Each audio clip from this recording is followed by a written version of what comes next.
Assalamualaikum teman-teman semua, ketemu lagi bersama saya dengan Rini. Hari ini saya akan membahas mengenai riders. Apa itu riders? Yang dimaksud dengan riders adalah asuransi tambahan yang bisa ditambahkan kepada asuransi dasarnya, yaitu asuransi Salam Hijrah Investa. Seperti yang teman-teman tahu, karena asuransi dasar hanya mengcover untuk santunan asuransi dan juga nilai investasi, maka untuk fasilitas tambahan, asuransi Salam Hijrah Investa memiliki beberapa pilihan riders sebagai pelengkap untuk produk asuransinya. Oke, kita pahami dulu ya definisi rider itu sebenarnya apa sih? Jadi rider adalah asuransi tambahan yang nantinya melengkapi asuransi dasar sehingga perlindungan peserta lengkap sesuai dengan kebutuhannya. Dan peserta harus mengajukan permintaan terlebih dahulu ya untuk menambah fasilitas dari riders yang ada. Setelah mengajukan permintaan, nantinya akan ada ujroh tambahan yang kita kenal dengan iuran asuransi tambahan, atau mungkin teman-teman biasa tahu di dalam konsep konvensional disebut dengan COR atau Cost of Riders. Kemudian untuk pengajuan asuransi tambahan ini hasilnya bisa jadi diterima atau mungkin ditolak, nanti tergantung dari hasil analisa tim underwriting. Jadi riders itu adalah manfaat tambahan yang bisa dipilih oleh peserta untuk melengkapi asuransi utamanya atau asuransi dasarnya. Ada 9 riders atau asuransi tambahan yang bisa dipilih oleh peserta ketika pengajuan asuransinya nanti. Ya, dari 9 riders ini dikategorikan menjadi 4. Yang pertama yang terkait dengan fasilitas rumah sakit, yang kedua terkait dengan sakit kritis, lalu yang ketiga kategori kecelakaan, ya, dan yang terakhir adalah pembebasan kontribusi. Saya akan jelaskan manfaat utama dari masing-masing riders yang nantinya akan bisa ditawarkan kepada peserta. Yang pertama adalah Hospital Income and Surgical Rider. Kita biasa sebut dengan HISR. Fasilitas utama dari HISR adalah berupa santunan harian rawat inap bagi peserta apabila terjadi resiko sakit. Konsepnya seperti apa? Contoh, Pak Fulan memiliki asuransi Salam Hijrah Investa dan menambahkan fasilitas HISR ini. Sehingga apabila nantinya Pak Fulan terjadi resiko sakit dan dirawat ya teman-teman, ini harus dirawat di rumah sakit, maka Pak Fulan akan mendapatkan santunan harian berdasarkan dengan plan yang dipilih.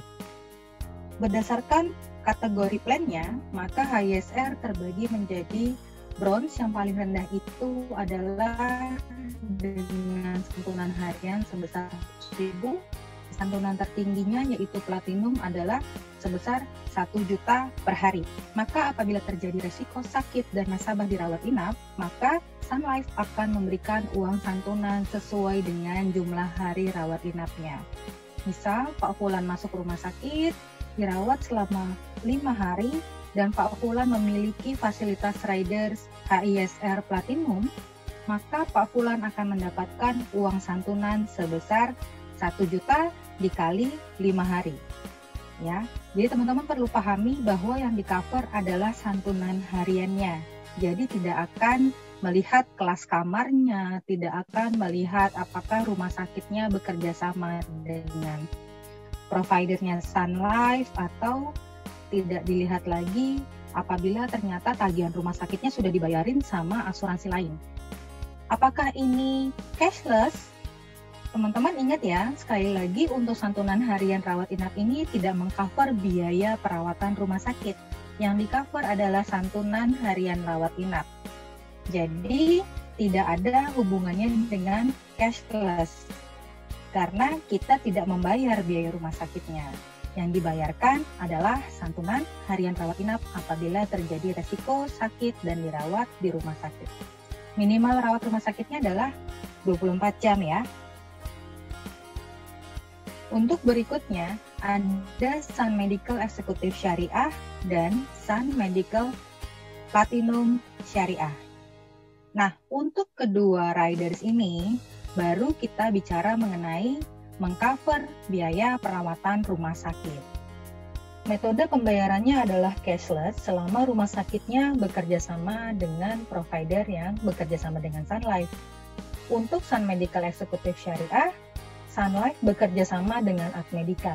Sementara untuk Sun Medical Platinum Syariah, Sun Life bekerja sama dengan AA International. Nah, lalu perbedaannya apa antara Sun Medical Executive Syariah dengan Sun Medical Platinum Syariah?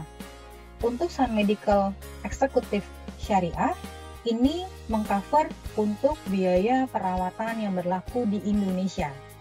Sementara untuk Sun Medical Platinum Syariah, mengcover untuk biaya perawatan di seluruh dunia. Jadi dari sisi pengcoveran negaranya yang berbeda. Kira-kira apa lagi ya perbedaannya? Sebenarnya banyak sekali teman-teman untuk perbedaannya. Saya akan hanya menjelaskan poin-poin utamanya saja. Untuk Sun Medical Executive Syariah, fasilitas kamar yang didapatkan adalah berdasarkan harga kamar, tergantung dengan pilihan plan yang dipilih oleh nasabah. Terdapat pilihan dari plan A sampai dengan plan G. Untuk plan G, fasilitas kamar yang diberikan adalah dengan harga Rp1.500.000 per hari. Sementara untuk Sun Medical Platinum Syariah, fasilitas kamarnya ditentukan oleh kelas kamar yang diberikan, yaitu fasilitasnya adalah satu kamar dengan satu tempat tidur dan satu kamar mandi di dalam dengan harga terendah. Berapapun harganya akan di-cover 100%. Contoh, misalnya nasabah pergi ke rumah sakit di Pondok Indah gitu ya, ternyata harga kamar dengan satu tempat tidur, satu kamar mandi dalamnya, harganya adalah harga terendahnya adalah Rp1.500.000, maka kita akan cover perharinya sesuai dengan harga kamar terendahnya. Kemudian nasabah berobat misalnya ke Pineng gitu ya, ternyata di rumah sakit di Pineng, di mana biaya kamarnya dengan satu kamar, satu tempat tidur dan kamar mandi dalamnya per hari adalah misalnya Rp3.500.000. Itu udah harga terendah. Apakah akan di-cover? Kita balik lagi sesuai dengan definisi kelasnya, yaitu satu kamar, satu tempat tidur, dan satu kamar mandi di dalam. Berapapun harga terendahnya, itu akan di-cover sebesar 100% sesuai tagihan. Jadi kalau kasusnya tadi di Pineng ternyata harga kamarnya Rp3.500.000, maka kita akan bayarkan sesuai tagihan, selama itu harga terendahnya ya. Nah, untuk detail mengenai Sun Medical Executive Syariah dan Sun Medical Platinum Syariah, teman-teman bisa baca di tabel penjelasannya nanti ya. Jadi, baca dan teman-teman bisa lihat perbandingannya. Tadi saya jelaskan adalah perbandingan paling besarnya ya, sementara perbandingan-perbandingan yang lainnya lumayan banyak nih teman-teman. Ya, kalau dari sisi fasilitas, pastinya Sun Medical Platinum Syariah ini adalah yang high end ya, yang fasilitasnya paling lengkap dan yang paling mumpuni. Baik, selanjutnya saya akan menjelaskan ke kategori selanjutnya, yaitu kategori rider sakit kritis. Teman-teman, di sini ada Sun Early Critical Illness. Sun Early Critical Illness ini mengcover santunan asuransi apabila nasabah terkena penyakit kritis. Jadi fasilitas yang diberikan adalah uang santunan asuransi apabila ternyata nasabah terkena penyakit kritis. Jadi, Sun Early Critical Illness ini bukan untuk mengcover biaya perawatan sakit kritis di rumah sakit, tapi benefit utamanya adalah memberikan santunan asuransi apabila nasabah terkena penyakit kritis. Nah, penyakit kritis di sini dibagi menjadi 3, yaitu tahap awal, ada tahap menengah, dan tahap akhir. Untuk tahap awal, apabila ternyata nasabah terkena penyakit kritis, maka akan cair sebesar 50% dari santunan asuransi sakit kritisnya. Contoh, misalnya Pak Fulan mengikuti asuransi Salam Hijrah Investa dan memilih pelengkapnya asuransi tambahannya adalah Sun Early Critical Illness, maka Pak Fulan apabila terkena penyakit kritis tahap awal, Pak Fulan bisa mendapatkan 50% dari santunan sakit kritisnya. Jadi apabila Pak Fulan menentukan santunan asuransinya 500 juta, ketika Pak Fulan terkena sakit kritis tahap awal, maka Pak Fulan akan mendapatkan dana 250 juta, yaitu 50% dari santunan sakit kritisnya. Dan apabila Pak Fulan setelah terkena sakit kritis tahap awal, kemudian terserang lagi dengan sakit kritis tahap akhir, maka dari total santunan yang 500 juta tadi akan cair sisanya ya, karena yang 250 juta tadi sudah cair ketika Pak Fulan terkena sakit kritis di tahap awal. Maka ketika Pak Fulan terkena sakit kritis tahap akhir, akan cair kembali santunan asuransi sesuai dengan sisanya, yaitu sebesar 250 juta. Nah, Sun Early Critical Illness ini terbagi menjadi dua ya teman-teman. Ada dua pilihan untuk Sun Early Critical Illness. Kalau nanti teman-teman membuat ilustrasi, teman-teman akan melihat ada yang namanya Sun Early Critical Illness 65 dan Sun Early Critical Illness 88. Apa yang membedakan? Untuk Sun Early Critical Illness 65, maksudnya adalah proteksinya sampai dengan nasabah berusia 65 tahun. Setelah itu, fasilitasnya berakhir. Kemudian, dengan Sun Early Critical Illness 88, artinya proteksinya sampai dengan nasabah berusia 88 tahun, dan setelah itu, fasilitasnya berakhir. Nah, untuk Sun Early Critical Illness atau kita biasa sebutnya SC. Saya ulang kembali ya, untuk Sun Early Critical Illness syariah ini kita sebutnya dengan SC. Nah, untuk SC ada masa tunggunya ya teman-teman. Masa tunggu SC adalah 90 hari dari polisnya terbit. Jadi, apabila terjadi resiko sakit kritis setelah 90 hari, maka santunan asuransinya akan cair. Tapi, apabila resiko penyakit kritis terjadi sebelum 90 hari masa tunggu, maka santunan asuransinya tidak akan berlaku ya. Dan jangan lupa bahwa di dalam SC ada yang namanya survival period. Survival period dalam SC adalah selama 14 hari. Apa itu survival period? Survival period artinya harus bertahan hidup sampai dengan 14 hari dari mulai terdiagnosa sakit kritisnya. Baru santunan asuransinya bisa cair. Kurang lebih seperti itu untuk SC. SC juga ada tambahan fasilitas di dalam asuransi tambahan ini, yaitu yang pertama adalah fasilitas untuk angioplasti, ya, akan ada tambahan benefit santunan sebesar 20% untuk angioplasti dan tambahan lagi 20% untuk komplikasi diabetes. Maksudnya gimana? Maksudnya apabila ternyata dalam periode nasabah memiliki polis asuransi dengan fasilitas SC, setelah nasabah terkena penyakit kritis, kemudian dia harus melakukan angioplasti atau terkena komplikasi diabetes, maka nasabah akan dapat benefit masing-masing tambahan 20%. Kurang lebih seperti itu. Jadi, dari total santunan asuransi yang dimiliki nasabah bisa mengklaim sampai dengan 140% total santunan asuransinya. Apabila terjadi tadi ya, fasilitas tambahannya yang angioplasti dan komplikasi diabetes tadi. Kemudian saya akan masuk ke kategori kecelakaan, proteksi kecelakaan. Ya, yang pertama namanya accidental death benefit, lalu yang kedua ada accidental death and dismemberment benefit. Bedanya apa? Untuk yang accidental death benefit saya akan sebut dengan ADB. Untuk yang accidental death and dismemberment benefit saya akan sebut ADDB. Nah, untuk yang ADB ya, untuk yang ADB hanya mengcover apabila karena kecelakaan nasabahnya meninggal dunia.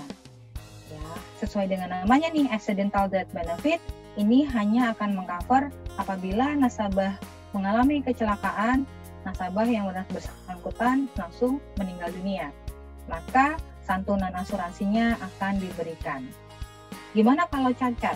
Untuk ADB tidak mengcover cacat karena kecelakaan. Yang mengcover untuk cacat karena kecelakaan, kita akan masuk ke riders yang berikutnya, yaitu ADDB. Nah, ADDB ini fasilitasnya lebih lengkap ya teman-teman. Dia akan mengcover meninggal karena kecelakaan dan juga cacat karena kecelakaan. Kemudian definisi cacat itu seperti apa? Dalam ADDB, yang dimaksud dengan cacat itu adalah kehilangan fungsi atau kehilangan organ. Ya, jadi bedanya apa sih? Kalau kehilangan fungsi, organ tubuhnya masih ada, tapi sudah tidak berfungsi. Atau yang kedua, kehilangan organ. Kemudian batasannya dari mana? Untuk tangan, teman-teman, itu mulai dari pergelangan tangan. Yang dimaksud dengan cacat apabila nasabah mengalami kehilangan organ atau kehilangan fungsi dengan batas minimal pergelangan tangan ya. Atau kalau dari kaki, teman-teman, batasnya adalah pergelangan kaki. Kehilangan satu organ akan di-cover sebesar 50%. Apabila ternyata kehilangan dua organ, baru nanti akan diberikan santunan sebesar 100%. Kalau 4 organ gimana? Kalau 4 organ tetap saja yang cair adalah sebesar 100%. Nah, ini juga mengcover untuk mata ya. Jadi sama definisinya kehilangan organ atau kehilangan fungsi. Satu organ akan di-cover 50%, 2 atau lebih itu akan di-cover sebanyak 100%. Seperti itu teman-teman untuk yang dimaksud dengan cacat dan meninggal dunia. Nah, kemudian fasilitas tambahan berikutnya adalah berupa fasilitas pembebasan kontribusi. Ya, kalau sesuai dengan judulnya nih, pembebasan kontribusi, artinya Sun Life akan membayarkan kontribusi apabila terjadi resiko terhadap pemegang polis. Ingat ya, kalau kita ngomongin waiver atau pembebasan kontribusi di sini, yang di-cover adalah pemegang polisnya atau yang membayar polisnya. Pembebasan kontribusi dibagi menjadi 3. Sebenarnya secara fungsi sama ya, sama-sama di-cover adalah pembayaran kontribusi apabila terjadi resiko. Untuk pembebasan kontribusi terbagi menjadi 3 pilihan. Yang pertama, waiver of contribution critical illness. Yang dimaksud di sini adalah fasilitasnya akan diberikan apabila ternyata pemegang polisnya terkena penyakit kritis. Apabila terkena penyakit kritis, maka Sun Life yang akan membayarkan kontribusi tertanggung sampai dengan pemegang polisnya berusia 65 tahun. Kemudian yang kedua pilihannya adalah waiver contribution on death on initial owner. Maksudnya apa? Ini adalah pembebasan kontribusi apabila pemegang polisnya meninggal dunia. Jadi apabila pemegang polis atau pembayar polisnya meninggal dunia, maka Sun Life yang akan membayarkan kontribusi bagi tertanggung sampai dengan seolah-olah pemegang polisnya berusia 65 tahun. Nah, untuk waiver death ini atau pembebasan kontribusi karena resiko meninggal dunia, pemegang polis seharusnya berbeda dengan tertanggung ya, karena kalau pemegang polisnya sama dengan tertanggung dan ternyata pemegang polisnya meninggal, sebenarnya polisnya kan sudah berakhir, tidak perlu dilanjutkan pembayaran kontribusinya. Ini cocok buat misalnya pemegang polisnya ayah bayarin untuk anaknya, suami bayarin istrinya. Nah, kita bisa tambahkan waiver contribution of death. Jadi ketika pemegang polisnya tutup usia, maka polisnya tertanggung masih bisa berjalan karena nanti Sun Life yang akan membayarkan kontribusinya.